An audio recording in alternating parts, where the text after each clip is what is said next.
Duplo Expresso.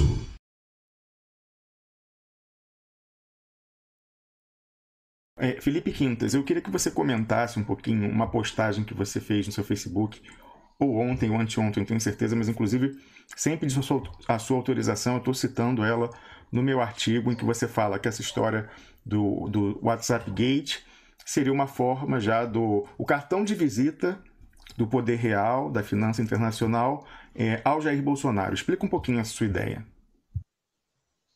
Exatamente. A ideia que está contida aí é a de que o Bolsonaro se encaminha, de fato, para uma vitória eleitoral, né, na próxima semana. Daí o sentido de não divulgar esses áudios que comprovam o envolvimento dele com a fraude do WhatsApp, a fim de não criar uma turbulência nessa última semana eleitoral, de manter essa estabilidade conservadora aí, da ilusão de que as instituições estão funcionando normalmente e de que, no final das contas, será o veredito popular que vai funcionar. Só que, assim que ele se ele ganhar a eleição, considerando que é muito provável, vamos considerar o cenário que ele ganhe a eleição, que é o mais provável de acontecer. Ele já assume com uma ameaça ali para chantageá-lo, para que essas forças ocultas, né, que são as finanças estrangeiras, mas também companhias petroleiras e agências estatais de outros países, aí dos países centrais, Estados Unidos, Reino Unido, enfim, né? E que essas forças ocultas, através do... O som do Felipe desapareceu. Oi? Oi, tá me ouvindo aí? Estamos ouvindo sim, Carlos Krebs. Estou vendo aqui na transmissão, o que está captando o áudio dele perfeitamente. Deve ser um problema aí no seu equipamento, Carlos. Mas pode seguir, Felipe. Ok. Então, essas forças ocultas que comandam o Brasil desde que ele existe, desde que o Brasil é Brasil, né? Então, essas forças elas já colocam uma chantagem, uma ameaça real para manter o Bolsonaro e as forças militares e civis a ele ligadas, mantê-los todos na linha, né? E por que isso é necessário? O Bolsonaro vem aí como um momento de ruptura aí, desde o Collor, que não se elegia alguém para presidente fora da dicotomia PT e PSDB. E então, ainda que a gente saiba que na prática as ideias do Bolsonaro, do Paulo Guedes, do Mourão são a continuação das ideias e das políticas adotadas com o Temer, né? Com o Joaquim Levy, mas principalmente com o Temer, mas há de fato uma descontinuidade aí nessa dinâmica política aí que abre possibilidade de muitos riscos aí, né? As finanças internacionais e as forças ocultas estão sempre muito atentas a isso. E chamou muito a atenção deles também essa postura muito virulenta e muito truculenta do PSL, dessa nova direita aí, que já vem falando em meter o pé na porta, em mudar as regras do jogo, né? E ameaçando o juiz do STF, aí, como a gente viu, né? Isso aí é uma coisa inusual na história política brasileira recente. Então, para manter essa turma na linha, aí o escândalo do WhatsApp já é uma ameaça que essas forças ocultas, através do STF, que ela controla com mais facilidade, do judiciário também, em geral, através disso, essas forças ocultas vão ter alguma coisa para chantagear o Bolsonaro. Então, se o Bolsonaro não fizer o que eles querem ou ameaçar não fazer por qualquer motivo, então já há um elemento real que constitui um crime eleitoral para poder caçar a chapa do Bolsonaro e do Mourão. Então, se o Bolsonaro e o Mourão quiserem terminar o governo deles, terão que seguir o roteiro que já está traçado para o Brasil desde o golpe de 2016, ou seja, de entrega total do país e de incomodar o menos possível as elites políticas no geral. Então, Então, isso aí já mostra aí para essa turma aí do PSL que vinha falando em meter o pé na porta, acho que foi o Kim Kataguiri que utilizou essa expressão aí, né? Então, esse caso do WhatsApp Gate já serve para dizer assim, ó, já para dizer ao Bolsonaro, ó, existe gente acima de você, você não é o todo-poderoso. Aquietem-se, tornem-se uma força de direita convencional aí no Brasil, façam o que a gente quer, senão vocês terão problemas e não poderão terminar o mandato. Então, essa ideia aí faz com que a gente veja que existe uma hierarquia muito grande de poder e que o Bolsonaro, de forma alguma, ocupa o topo dessa hierarquia. Muito pelo contrário. O Bolsonaro não estava na linha de frente do golpe, né? O Bolsonaro não foi o maior golpista, né? Muitas vezes existe assim, uma histeria aí de que foi o Bolsonaro que deu o golpe, foram os militares que deram o golpe. Não, o Bolsonaro foi só mais um deputadozinho do baixo clero que votou a favor do impeachment da Dilma. Entretanto, ali, como a gente viu que falava pela família, em nome da cidadezinha dele, em nome da família dele, em nome da filha dele, né? Em nome de um torturadorzinho também. O Bolsonaro falou em nome disso tudo e de um torturadorzinho. Sim, um torturador, mas isso para a dinâmica política brasileira aí, isso aí gera gritinhos histéricos aí em grande parte da esquerda, mas as relações de poder, de fato, hoje em dia, isso aí não conta muita coisa. Isso aí é uma estética muito feia, eu concordo, é imoral, né?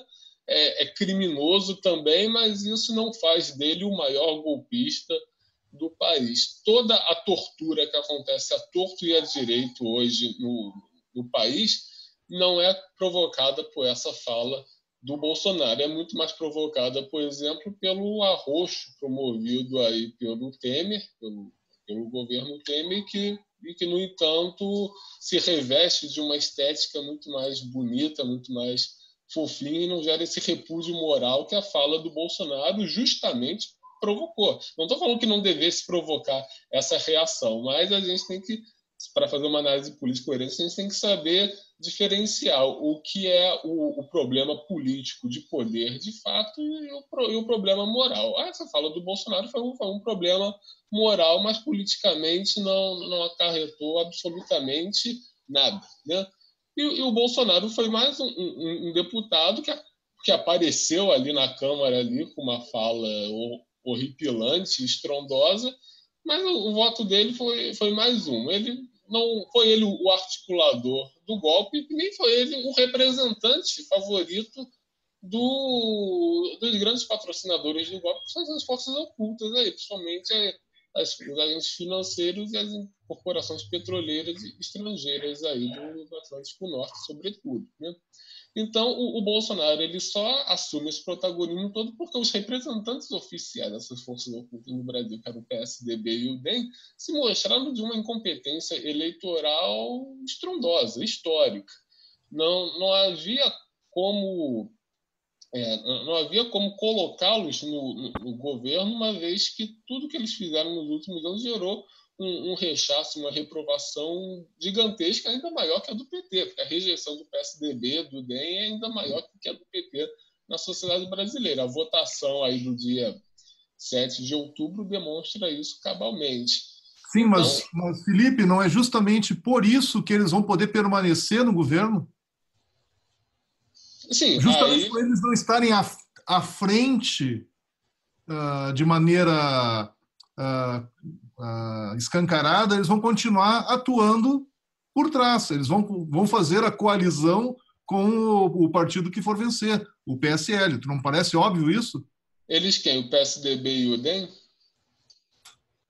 Então, justamente por eles não terem obtido um resultado eleitoral nada bom, mas eles continuam sendo os representantes oficiais dessas forças ocultas. E essa ameaça ao Bolsonaro vai colocar ele em problemas de governabilidade que vai forçá-lo a se coligar com essas forças ocultas, com o PSDB e o DEM. Ou seja, mesmo que o PSDB e o DEM não tenham tido votos, eles estarão em algum momento no governo do Bolsonaro, porque as forças ocultas, através do judiciário, já tratou de manter o Bolsonaro na rédea curta através do WhatsApp Gate, e para evitar que ele caia, não vai bastar o Mourão dar murro na mesa e o Eduardo Bolsonaro for fazer ameaça em vídeo.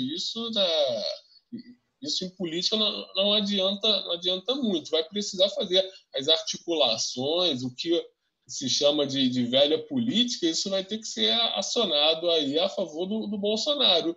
E isso vai acabar colocando o PSDB e o DEM de volta no governo, cargos estratégicos do governo, e esses representantes oficiais do imperialismo no Brasil vão acabar voltando ao governo sem necessidade de voto.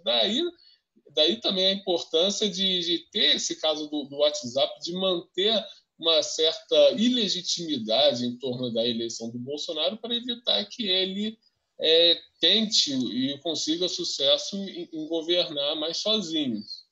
Então, ele vai ser obrigado aí a compor com forças que não tiveram voto, com forças também comprometidas com o projeto que o Bolsonaro se comprometeu em defender, né? O projeto do Paulo Guedes, que é o de privatizar e entregar tudo aí do país. Então, no caso do WhatsApp Gate, mantém o Bolsonaro na linha, coloca uma ameaça constante a ele, né? Faz com que nenhuma força militar, nenhuma ala nacionalista que ainda exista nas Forças Armadas se aventure a dar um golpe no Mourão e no Bolsonaro e assumir o controle do governo, e mantém essa supremacia do judiciário, impede que o Bolsonaro, que o PSL alcance êxito em destituir esse judiciário e colocar um outro, até porque esse judiciário que está aí não foi apesar de ter sido nominalmente colocado pelo PT, formalmente, mas ele representa forças que estão muito acima do PT e muito além do Brasil. Estão lá em Nova York, Londres, Paris, Amsterdã. E a partir disso pode se criar toda uma certa instabilidade, insegurança no governo do Bolsonaro, que vai obrigá-lo a se coligar com essas forças da velha direita, da direita tradicional, que não obtiveram votos para estar no governo. Então, para a direita, para as forças realmente conservadoras do país, vai ser o melhor dos mundos, mas isso só pode ser garantido se o Bolsonaro estiver sob alguma ameaça, alguma coisa que torne viável destituir o Bolsonaro caso ele não cumpra os interesses definidos anteriormente. Muito bem, Felipe Quintas, obrigado. Eu queria dizer que, nesse exato momento, eu acabei de publicar o artigo que eu estava escrevendo nessa tarde sobre essa questão de que há o áudio, mais de uma entidade ou pessoa tem esse áudio, o pessoal da campanha do Haddad tem esse áudio, o pessoal da Folha de São Paulo tem esse áudio, e eu estou checando ainda se uma outra força política também teria esse áudio, mas o fato é que todo mundo guardou, por essas razões que o Felipe Quintas acabou de explicar. E aí, eu queria já fazer, como eu falei, eu citei... Não, deixa eu também dar a resposta a essa pergunta que tu fez, Romulo, inicialmente, por favor, sobre por que esse áudio não apareceu. Na minha opinião, é a síndrome da bolha de chiclete.